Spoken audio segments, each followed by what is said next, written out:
eré òní o á pè mí dádì èmi á yọ ǹgẹ̀ ọlọ́run á ṣe ń dádì wọ́n ọmọ burúkú yẹn dádì ẹ stop ẹ baby máa introduce dádì máa introduce mi o kéèyàn máa introduce mi ẹni títí ẹ bá fẹ́ gbàlùbọ̀ tí ó bá fẹ́ jábọ́ fọ́ kó máa introduce mi confirm ní o. ẹ má lóru language yẹn fún mi. kí n má lo language kan fún wọn. of course. tani ẹ. Ògọ́lá. mo rò pé orí ẹ yí. ẹ sà Ògọ́lá àbí kí ló ti pè rẹ. ẹ ń wọ̀ tún ẹ̀ wò sí kí lẹ fẹ́ ṣe fún mi. mi understand ni. ṣe gàrí ẹ ti láta dé level yẹn. ó ní dùndùn sà. láwọn ìgbà kan ìrònú fẹ́ ṣe ayé mi léṣe tí mo bẹ̀rẹ̀ sí ní wò pé mo bẹ̀rẹ̀ pẹ̀lú àwọn èèyàn tí wọ́n ti jẹ́ èèyàn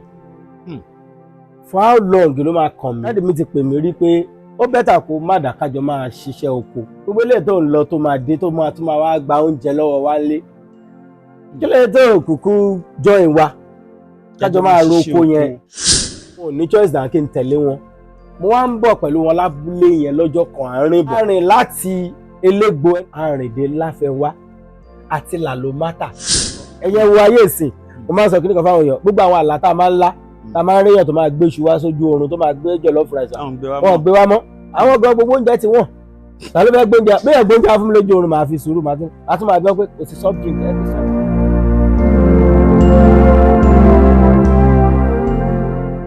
iṣẹ́ tí orí finú ní kálukú ọ̀tọ̀ọ̀tọ̀ ni bí a bá ń sọ̀rọ̀ nípa àwọn ní tíátà nílẹ̀ Nàìjíríà ọ̀kan pàtàkì ni ẹni tí a gbà lálejò lónìí. orúkọ mi ni Olúwadámiláre Agbejo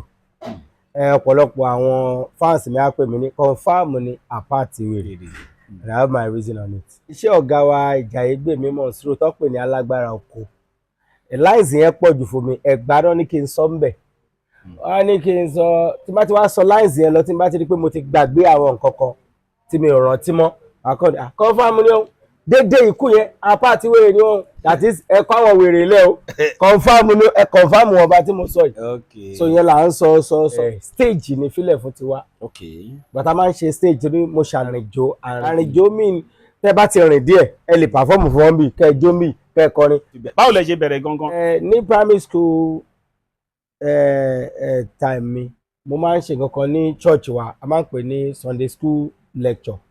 so a máa ń kọ́ wa ní àwọn eré inú Bible àwọn eré inú Bible tó máa ń kọ́ wa yẹn àjésù jíǹde àmọ́ máa practice ẹ̀ so tẹ́mi bá ti kó ní church ní rehearsal wa ní school mo wà primary 3 ìgbà yẹn so èmi mo máa ń kọ́ wọn ní nǹkan tó bá ti kọ́ wa ní church màá máa kọ́ wọn bẹ̀ so kọ́yìn kí nìyẹn la máa ń ṣe so later àwọn fi mí jẹ prefect ní school ní primary school ìgbà yẹn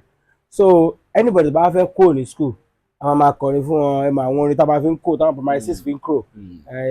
ìbàjẹ́ ṣeéṣe káwa má báyìí lọ ojú mi rò wá o ẹ̀gbọ́n wa cars ẹ̀gbọ́n wa kinní kan àwọn máa dárúkọ àwọn èèyàn so ìyẹn rí mo ṣe títí tí mo fi kúrò ní school yẹn mo wá lọ sí iléeṣẹ́ àwo ni mo wà tí mo fi rí ọdún Adekola à ń ṣiṣẹ́ bíi labourer staff nígbà tí màá débẹ̀ wọ́n ti sọ di staff so ìgbà tí a ti mọra lábúlé ọ̀tún tẹ́lẹ̀ so ìgbà tí mo débẹ̀ ṣe mọ̀ èmi ti rí ọ̀gá wa kan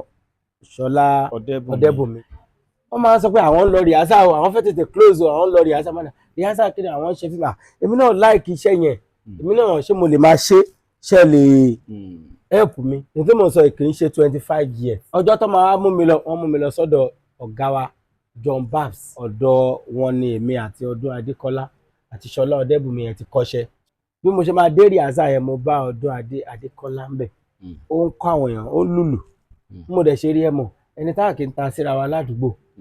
wọ́n dẹ̀ ní tí a bá lọ kọ́ṣẹ́ níbi kan pé ẹni tí ọba bá ń bẹ̀yàn máa respect ẹ̀ ọ mo ṣe rí bẹ́ẹ̀ mo ní choice and kí n kí dáadáa pé ó má lọ sọ pé ẹ má gbà á o torí iṣẹ́ yẹn wù mí kódà mi ní choice and kí n tún respect ẹ̀ sí mo wá kí mo ṣe kí ó kí mi àwa jọ ń bọ̀ àdẹ̀jọ́ ń gbé abúlé ọ̀tún ni ó san owó taxi mi láti Kútọ̀ dé Láfẹnwá lọ́jọ́ yẹn mi ò lè gbàgbé so mo máa ń bá a sọ̀rọ̀ lọ tí n bá ti wá ṣiṣẹ́ labourer tèmi tán a lọ bá a níbi tóun ti ń yọ tiles àníyà mo ní story báyìí mo rí bíi senior ẹni tí mo dẹ̀ rí bíi senior jẹ́ kí n tètè máa lọ bá a àmọ́ ní ẹ̀bùn báyìí mo ní ẹ̀bùn ọjọ́ kan ló wá sọ fún mi wípé má gbé story wá bá mi mọ́ má jẹ́ kí n máa bẹ kọ ìwọ fúnra rẹ náà lè develop àwọn stories máa ṣe báyìí máa ṣe báyìí. Adé lẹ́yìn ìgbà yẹn nínú ní artist night a bá ń ṣe rìhásà ni wọ́n ti kọ́kọ́ pè mí ní ṣìyàn yẹn kí ló fà á ni wípé babaláwo ni mo ṣe ní stage yẹn lọ́dún náà lọ́hùn. So láìsí tí mo fẹ́ sọ yẹn babaláwo yẹn fẹ́ pọ̀fọ̀ mi ò use mọ́ ọlọ́fọ̀ stuff wọ́n fẹ́ pọ̀fọ̀ lọ́jọ́ yẹn mo wá ń pọ̀fọ̀ lọ́mọ mo kàn dá fáìn mo kàn ṣí that is ohun tí fà sọ yìí ó pọ̀ o mi fẹ́ sọ pé lọ wò wá torí mo mọ̀ pé àwọn ọ̀gá wa kan ti sọ lọ wò wá mi fẹ́ ṣe the same thing ni ṣí ó ti wá di pé táwọn fans wa bá dé sí night yẹn wá ní ṣé mo máa ṣe performance tí n bá ní máa ṣe tí n bá ti wá gun stage kí n má ti sọ̀rọ̀ wá ní ṣí èmi náà ní so kí nìyẹn la wá ń ṣe títí nígbà táwa ṣe fíìmù ọ̀gá Ìjàìgbé mi ló wá gba ṣí yẹn kúrò ló di confam ní ó apá àti wèrè stage ni mò ń ṣe láti lẹ̀ ọ̀gá wa gan stage náà ń kó wa lọ ṣe àwọn àgbàsá ìmọ̀ àwọn nǹkan kan tá a bá ń bẹ̀ wọ́n máa ní a fẹ́ lọ ṣeré kan a fẹ́ lọ ṣe performance kan so ìgbà tí gbogbo wa tún wá papọ̀ tá a pàdé àwọn Ṣẹ́gun Ògúngbè ìgbà yẹn mo fẹ́ ṣe episode kan so a máa wá lọ sí school a máa lọ ṣe school show a máa lo ìyẹn ní pàmbólàmbólà bẹ̀ so àwádé o eré òní o gidigidi so gbogbo àwọn pàmbólàmbólà yẹn ló wá jẹ́ kí gbogbo wa bẹ̀rẹ̀ sí ní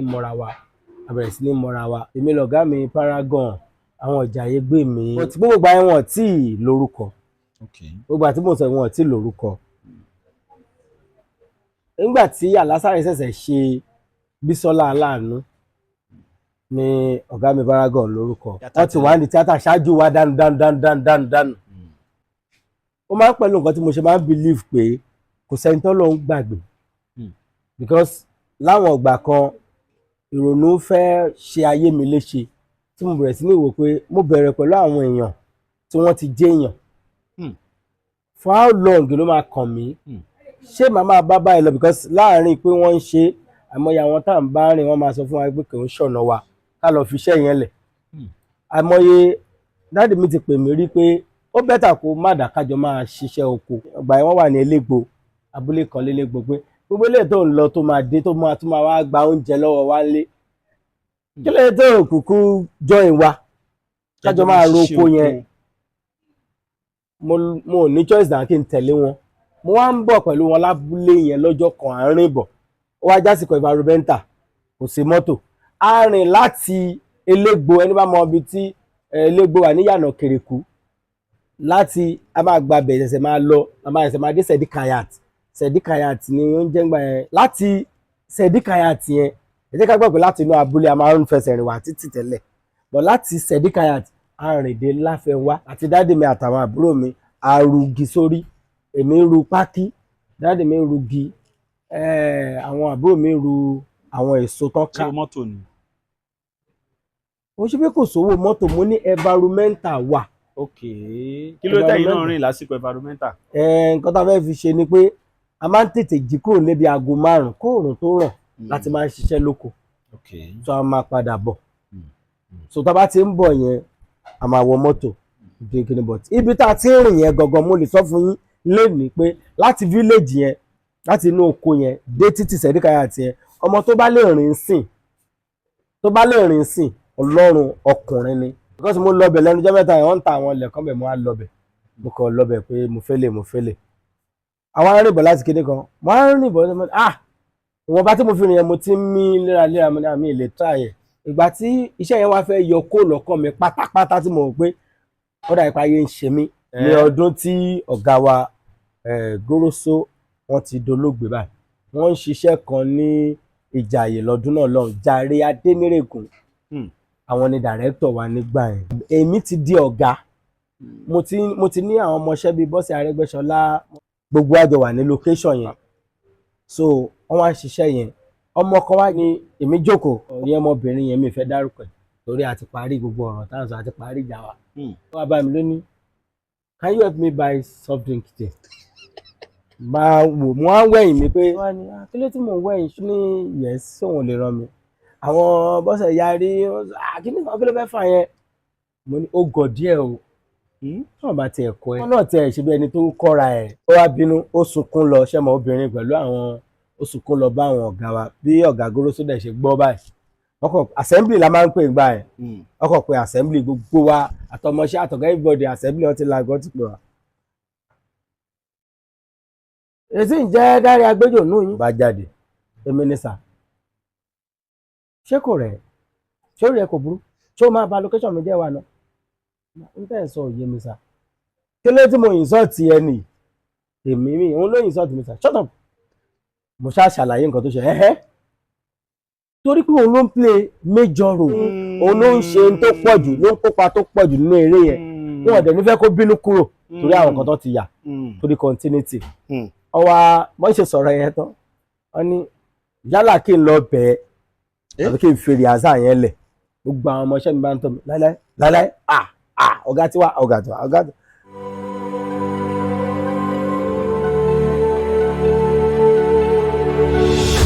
ìròyìn ayọ̀ rèé fún gbogbo ẹni tó wà ní London àtàgbègbè ẹ̀. Arahim Afro-Caribbean Cash and Carry, import and export of African foods, also help to pay school fee in UK for Nigeria with money transfer to UK and back to Nigeria. Arahim Afro-Caribbean Cash and Carry wà ní Graham Excess RM 139YS Up Minister Road, South Graham, London. Gbogbo èyí tẹ́ wà ní London pátá ó yá ẹ nìṣó lọ́dọ̀ Arahim Afro-Caribbean Cash and Carry. Ibẹ̀ gangan ní ìfọ̀kànbalẹ̀ wà.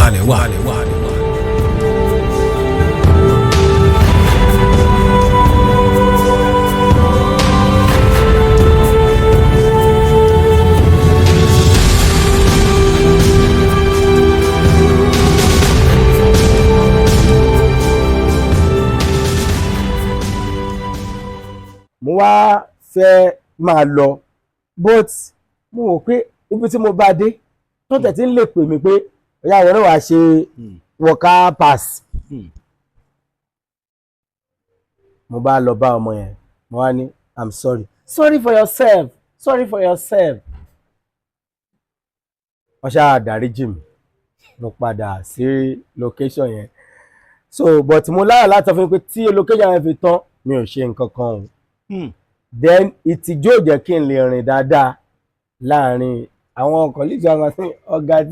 ọ̀gá tó lọ ń dọ̀bálẹ̀ fọmọ iṣẹ́ ṣàǹfẹ́ mi ṣe yẹ̀yẹ́ yẹn but mo ṣàgbà fọlọ́run ṣùgbọ́n láwọn ò jẹ́ kó pẹ́ èmi náà ń bá a lọ mo bá di director èmi náà ń darí eré wọ́n fẹ́ lọ ṣiṣẹ́ kan ní Kòròdú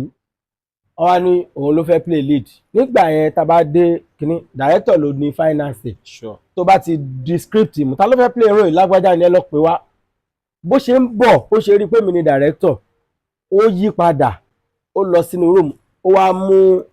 báírò wá kọ ìwé kan pé ó wá kọ sínú ìwé kékeré yẹn pé I'm sorry ó wá mú fún PM yẹn bó ṣe mú èbí tí wọ́n sọ bẹ́ẹ̀ pé mo ní àgẹ́yẹ ò lè ṣe role yẹn kò lè play role yẹn o yẹn ń bí mi mo ń wò pé àsìkò tèmi náà lè jẹ́ kó mọ nǹkan tó ṣe ń gbà yẹn wọ́n á ní lè ṣe kò ní lè pé tí mo máa ṣe mọ̀ àwọn nǹkan kan máa jáde láti ẹnu ẹ̀ náà wá ní ọmọ yẹn lọ sunkún but ẹ̀mí yẹn sọ ẹmọ kí ẹ máa feel pé kí ló tún fẹ́ kọ́ lóun ṣe fún ẹ ò ní jẹ gbà tí PM yẹn máa múwèé kékeré yẹn dé bó ṣe mú fún mi báyìí ojú tì mí sára mi pé kí ló ṣe fún gangan kí ló tí wò play maturity kí ló tó wò ṣe bẹ́ẹ̀ ni pé èmi fi yẹn fún ẹ gbà tí mo wá gbàwé yẹn mo wá ní kó lọ pè wá PM yẹn ló lóhùn wá mo ní ẹ sọ fún pé mo ní kó wá mo wá pè mo ní kí ló ṣe ẹ́ borí ọlẹ̀ kí ló ṣe ẹ́ sọ̀rọ̀ náà ṣé o lè ṣerú yẹn ni kò sọ̀rọ̀ mo wá fọwọ́ kan lára pé sókè ẹ̀bí yẹn ṣe mí bí kí n sọ pé sọ nǹkan tó o ṣe tó fi ń ké pẹ̀mí kan sọ fún mi pé o ò ní ìdí ẹ̀sẹ̀ ẹ̀ wá wo ojú ẹ̀ máa ní PM she can handle that role ó dẹ̀ ṣe so lẹ́yìn ìgbà yẹn tá a fi iṣẹ́ yẹn tó kàn lọ́kàn bó kàn ṣe tó bá lọ tó bá sọ́ọ́rí má sọ mí dé òrìṣà kò sí ẹni tọ́lọ́run ò lè yí padà èmi rò pé ẹ̀kọ́ ní ìwà burúkú tó mi láyé pé ìwà tó worst believe my words mo ń fẹ́ káwọn èèyàn underline anything tí n bá sọ ń bí I'm saying the truth kò sí èèyàn kankan tó níwà burúkú lọ́wọ́ sọ pé ìwà ẹni worst kò ní ṣùgbọ́n àti là ló mátà ni mo ṣe fíìmù kan tó ń bọ̀ lọ́nà sí mo ń pòpọ̀ mo pè ní àti là ló mátà mo dúpẹ́ lọ́wọ́ Ọlọ́run lé ní pé kì í ṣe pé mo ti yó but ìyàtọ̀ wà ń bẹ̀ so nínú gbogbo àyè tá a bá wà bíbélì ní ká máa nínú gbogbo ká máa dúpẹ́ bó ṣe graduation fún Ìgàdínà Bọ́sẹ̀ Arẹ́gbẹ́ṣọlá Lukman Radika P so àti bẹ́ẹ̀ bẹ́ẹ̀ lọ. ìyàwó kan tá à ń lò ń sìn Rónkẹ́ òun náà ó ẹ̀sẹ̀ ṣe graduation. gbogbo àwọn tí mo fẹ́ dárúkọ yìí tán bá ti dárúkọ igi àlọ́yè tán bá ti dìde báyìí a jẹ́ pé aláìmoore ni wọ́n látòrí ọdún Adekola Káyọ̀dé Akíndínà Ṣẹ́gun Ògúngbè olówó Gẹ̀mọ Àríjà àwọn sẹ́ẹ̀tì kan nìyẹn látòrí Kọ́lá Ajéyẹmí Àwílò Siro nọta àti nọtíkà Wíkẹ́mẹ̀ igi àlọ́yè yẹn ló bí gbogbo wọn ló fi jẹ́ wípé nígbà tí ọdún fáwọn tó ń rìn gan tí igi àlọ́yè bá anything tó fẹ́ ṣe Lagos State igi àlọ́yè ní first because àwa la produce ojújù igi àlọ́yè ló produce ojú tó mọ̀ ẹ̀ pé star o àwọn star ọdún Adékọ́lá Ṣẹ́gun Ògúngbè Lukman olówó Gẹ̀mọ Portable Kọ́lá Ajéyẹmí Àwílò Siro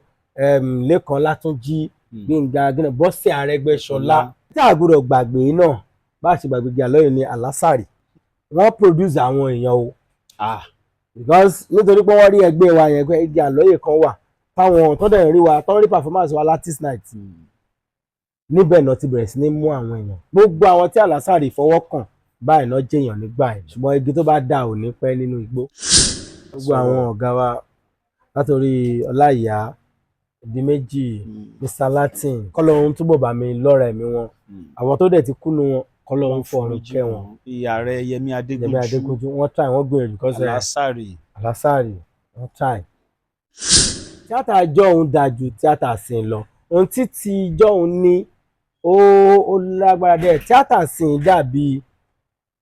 àwọn àgbà jọ̀hún ti ṣiṣẹ́ lẹ̀ àwa kàn wá jẹ ni owó tí bí Kánú Jẹ́jẹ́ Òkòṣà bọ́ ṣe gbá bọ́ọ̀lù tó owó táwọn sí Ronaldo àtàwọn Messi máa gbé bọ́ọ̀lẹ̀ ó ju gbogbo ohun tó ń fi gbogbo ayé wọn ṣe lọ so àwọn kan máa ṣe é lẹ̀ fáwọn kan ni so ojú yẹn ń là sí nígbà kan tó bá sọ pé wọ́n fẹ́ ṣe rìhásà aago 3 ni kẹ́ ẹ débẹ̀ o kò sẹ́ni tó lè débẹ̀ láago 3 kọjá ìṣẹ́jú kan ṣùgbọ́n nísìnyí aago 5 ọmọ mi máa ní ẹ wo mo ti gbàgbé pa ní rìhásà máa pè yín ọ̀gá mi máa ṣe káàdì sí yín. ó ti yàtọ̀ tí wà. ẹni sinimá yín kan ń bọ̀ láìpẹ́. yes mo ṣe kan mo pè ní ìtànná ògo ìtànná ògo yẹn ni mo fi ṣàlàyé ohun tí ó wà lórí YouTube báyìí ó wà ní Libra TV 1 and 2 mo fi ṣàlàyé wípé ó ní the stress because wọ́n máa sọ pé kéèyàn sáré mo sáré wọ́n bá ní kéèyàn mọṣẹ́ yẹn mo mọ̀ ọ́ ṣe mo mọ tíátà gangan èmi máa ń compose àwọn ọmọọṣẹ́ bá ní composer máa compose ìtàn máa compose orin sí ṣùgbọ́n Ọlọ́run ò jẹ́ pé ó ń jẹ́ kí n mọ̀ pé iṣẹ́ tó ń ṣe yẹn kọ́ ló fi máa sọ pé olórúkọ o lè mọ̀ ọ́ ṣe kí n má gbà fún ẹ torí mo mọ̀ ju ọ̀pọ̀lọpọ̀ èèyàn lọ mo mọ̀ ju ọ̀pọ̀lọpọ̀ àwọn tó jẹ́ star lẹ́nu ṣùgbọ́n bọ́lá ń ṣe fẹ́ ni ẹ tí n bá ti bínú kankan nu wọn mo ń bínú Ọlọ́run tó fi wọ́n síbẹ̀ gọ́sọ́mọ̀ kí mo mọ̀ ṣe kò fi mí síbẹ̀ kò rẹ̀ sí nǹkan tí mo fẹ́ ṣe so bọ́dẹ̀ gbà bí ọpẹ́ ṣùgbọ́n àyè ọpẹ́ tún sì yọ fún mi náà ṣebí mi ò kú àwọn tá a jọ bẹ̀rẹ̀ tó kú wọn ní òpó èmi sì ní òpó so inú ìtànná ògo yẹn mo fi ṣàlàyé wípé gbogbo eré tó ń kó mọ̀ sá dúró de àsìkò Ọlọ́run because Ọlọ́run nìkan ló ń ṣe kó rí bẹ́ẹ̀ kó jẹ́ bẹ́ẹ̀ so gbogbo ìta ń sáré yẹn kó o ṣògùn owó èmi kan gbà pé ògùn owó wà bọ́ kó o ṣògùn owó kó jẹ́ lọ wò dáadáa ó máa lówó tó bá ṣògùn òkìkí tó kìkì yẹn bá dáhùn gbà tó boom ó bá lókìkí kó o má ṣe nǹkan kan o kò sáré lọ bá ọjọ́ yẹn ni nǹkan sí tí mo ṣàlàyé nínú fíìmù yẹn ni ìwọ tó yẹ pé ó dìgbà tó bá pé 30 years kó tó déèyàn tó wá ló fẹ́ ṣe ní 20 years ó ti lé ọdún 10 kúrò mẹ́ tí kò sí nǹkan tí wọ́n fẹ́ ṣe so ni mo máa ń sọ pé tí àyìn olólùfẹ́ iyọ̀ Katsina tí èlèlè ẹ bá mi fi ìfẹ́ wo ìtànná ògo lórí Libra TV 1 and 2 ẹ̀ wà ń bẹ̀ báyìí. àtàwọn olólùfẹ́ filẹ̀ fún náà. ní ẹ̀yin olólùfẹ́ mi náà ẹ bá mi fi ìfẹ́ wò ẹ̀dẹ̀ kò tí ẹ̀rẹ́ nìkan ẹ̀yẹ wo ayé ìsìn mo máa ń sọ kíníkan fáwọn èèyàn gbogbo àwọn àlá tá a máa ń lá ta máa ń réyàn tó máa gbé iṣu wá sójú oorun tó máa gbé jollof rice Àwọn gbé wọn gbé wá mọ́ àwọn gan gbogbo oúnjẹ ti wọ́n ta ló fẹ́ gbóúnjẹ bẹ́ẹ̀ gbóúnjẹ fún mi lójú oorun máa fi sùúrù máa tún máa gbọ́ pé kò sí soft drink ẹ fi soft drink sí o. Fílẹ̀ fún ni ẹ ti ń gbádùn láti bí ìṣẹ́jú mélòó kan ní orí péjì Katsina àti Sugar wọn. Ẹ bá mi sinimá wọn tán ló wà lórí Libra TV yẹn jẹ́ bá wò wọ́n dẹ̀ tún sọ pé àti là ló mátà wọ́n nìyẹn náà ń bọ̀ lọ́nà láìpẹ́. Ẹ fún mi solo performance kan. wàá gbọ́ o èyí ṣe pé bí mo ya wèrè o bí èèyàn bá wò mí dáadáa máa ń sínwé lẹ́ẹ̀kọ̀ọ̀kan tí n bá ṣe pé bóyá mo gba kodí àbí mo gba wèrè yò èmi ò ní ṣe wèrè o ṣùgbọ́n kó o gbọ́ gentle boy ní mi àdádì ẹ má ṣe bẹ́ẹ̀ ti kọjú gbogbo level yẹn lọ kí lẹ fẹ́ fi gbogbo yẹn má pè mí dádì èmi àyọ̀ ń gẹ̀ ọlọ́run á ṣe ń dádì ìwọ ọmọ burúkú yẹn dádì ẹ stop ẹ baby máa introduce dádì máa introduce mi kéèyàn máa introduce mi ẹni títí ẹ bá fẹ́ gbàlùbọ̀ tí ó bá fẹ́ jábọ́ fọ́ kó máa introduce mi ẹ jẹ́ ká filẹ̀ bẹ́ẹ̀ confam ní o. àbáàtì ẹ lẹ́tọ̀ kan tẹ̀ ń ṣe lójú TV. Wide Imagination. Wide Imagination, yeah. Ìjọ́ wo lẹ máa ń ṣe? ọjọ́jọ́ Wednesday live. Okay. LG TV dẹ̀ wà lórí DSTV channel 260 kọ́. 260. Lórí GoTV channel 100. Ẹ fáwọn olólùfẹ́ yín ní tẹlifóònù nọ́mbà yín. 08034313331 08034313331. Ṣé o ní WhatsApp nọ́mbà yín? O ní WhatsApp. Ẹ ṣé gan. God bless you. Thank you, sir. Ẹ ṣé o. God bless you.